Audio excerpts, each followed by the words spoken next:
Hello everyone, I am Bhaswati Das and I am a clinical psychologist. चलिए आज discuss करते हैं schizophrenia के ट्रीटमेंट प्रोसेस में क्या क्या चैलेंजेस सामने आ सकती हैं।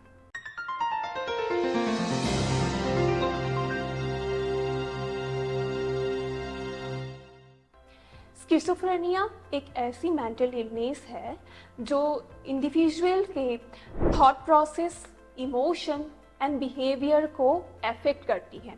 इसमें इंसान को अपने इमेजिनेशन एंड रियलिटी के बीच फ़र्क समझ आने में प्रॉब्लम होती है।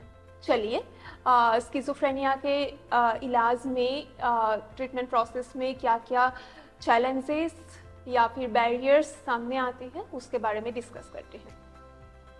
The first one is nature of symptoms. Compare to other mental illness, schizophrenia के जो सिम्टम्स हैं वो कम्प्लेक्स होते हैं। सिम्टम्स जैसे हेलुसिनेशन यानी कुछ ऐसा चीज़ें दिखाई देना या फिर सुनाई देना जो रियलिटी में प्रेजेंट नहीं है, या फिर डिल्यूजन होना जिसका मतलब है कुछ फॉल्स बिलीफ फॉर्म होना। और ऐसे हालत पे पेशेंट को अपने थॉट्स, परसेप्शन एंड रियलिटी इसके बीच जो फ़र्क है या फिर डिफरेंसेस है वो समझ नहीं आते हैं, जिस वजह से वो लोग ट्रीटमेंट नहीं लेना चाहते हैं। The second one is lack of insight.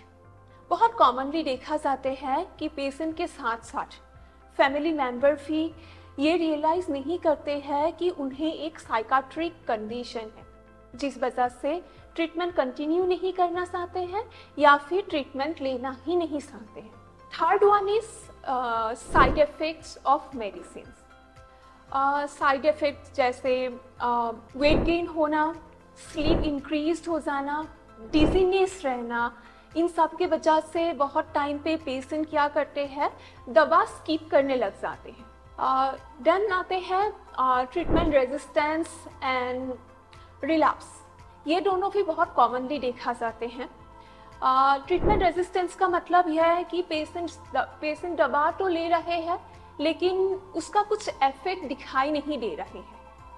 Relapse का मतलब होते हैं कि कुछ दिनों के लिए बहुत अच्छा इम्प्रूवमेंट दिखाया लेकिन उसके बाद उनके जो सिम्टम्स है वो फिर से वापस आने लग गया।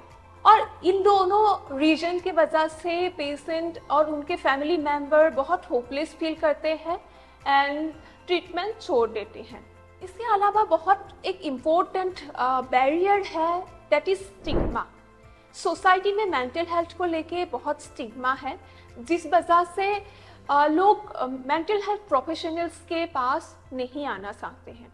देन आते हैं फाइनेंशियल स्ट्रेस या फिर बर्डन।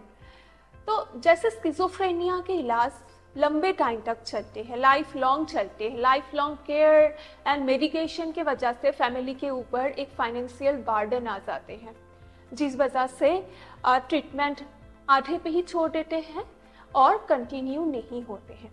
तो यहाँ से यही समझ में आते हैं कि पेशेंट के साथ साथ पेशेंट के फैमिली मेम्बर्स के लिए भी स्किज़ोफ्रेनिया के ट्रीटमेंट को मैनेज करना काफ़ी चैलेंजिंग हो सकते हैं।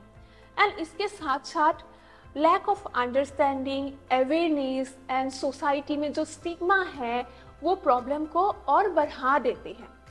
आई होप आज के वीडियो में जो इन्फॉर्मेशन आपको प्रोवाइड किया गया है वो आपके लिए काफ़ी हेल्पफुल रहा होगा। इससे आगे कुछ जानकारी चाहिए तो आप इमोनिट्स के साथ कांटेक्ट कर सकते हैं। Thank you.